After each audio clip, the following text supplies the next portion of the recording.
friends, welcome to the rainy season. I want to talk on the benefit of silver bed.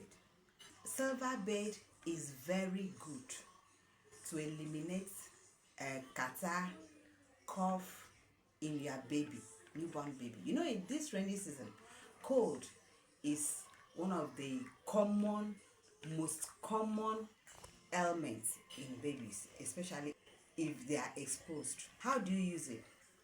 It's an ointment.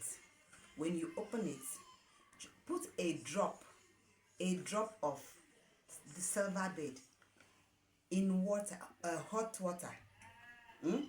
Then put it over the baby. Let the baby's face come up a bit, and let the baby inhale the vapor. You understand, of the silver bed. As the baby is inhaling the vapor, if the baby had this the chest was making a sort of sound, there's mucus everywhere, the mucus will come out, and the mucus will run out of the baby's nose, and mothers suck it out. Suck it out. That's why you are a mother. Suck it out. You know, as the mucus is melting, coming out, suck it out, and your baby will be free of catarrh and cough.